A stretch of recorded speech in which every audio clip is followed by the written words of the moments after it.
Sebenarnya kejadian tersebut berlaku 2 bulan yang lepas, iaitu 22 Ogos 2007 lah. Dan pada malam itu saya telah menunggang motosikal dan melalu di pondok pengawal keselamatan.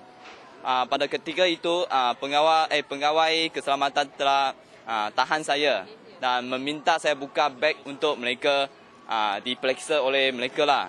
Tetapi saya ada tanya sebab kenapa saya yang diperiksa. Kerana pada masa itu ada dia telah melepaskan orang lain seperti kenderaan lain untuk melalu sana, tapi saya saja yang ditahan.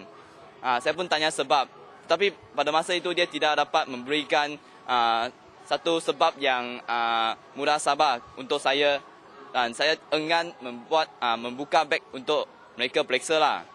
Selepas itu dia telah callkan pihak atasannya datang, dan selepas 5 minit tiba sebuah kereta dan turun 3 orang yang berpakaian biasa dan tidak menunjukkan identiti mereka, dan mereka minta saya untuk serahkan beg kepada mereka. Mesti saya enggan kerana mereka tidak tunjukkan identiti dan saya pun tak tahu mereka siapa. Dan mereka terus menggunakan cara yang amat kasar, iaitu dia terus tarik beg saya dan mangkin saya dengan kata-kata yang kesat.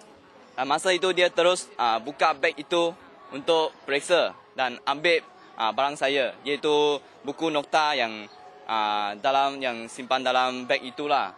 Dan saya pada masa itu saya berasa amat tidak puas hati, dan saya telah membuat satu laporan polis di Sedang pada malam itu juga untuk mengadu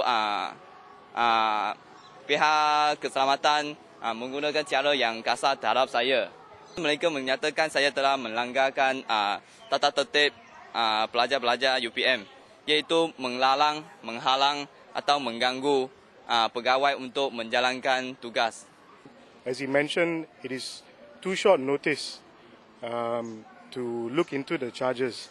That's why we've written, and we are about to hand over the letter seeking for an adjournment of Monday's proceedings.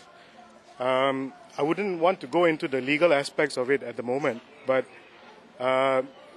judging from the facts that my client has informed me, it seems like a terrible joke. Except for the consequences that my client would suffer if he's found guilty of the charges. He's mentioned before that he was stopped. He wasn't given sufficient explanation as to why he was stopped. The three persons or officers of UPM did not identify themselves, and they used vulgar language against him as well. And now he finds himself in disciplinary proceedings. So that to me is a very bad joke.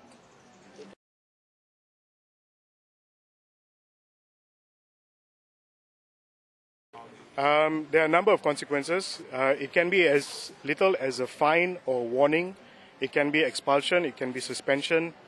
But even the smallest punishment has dire consequences for my client.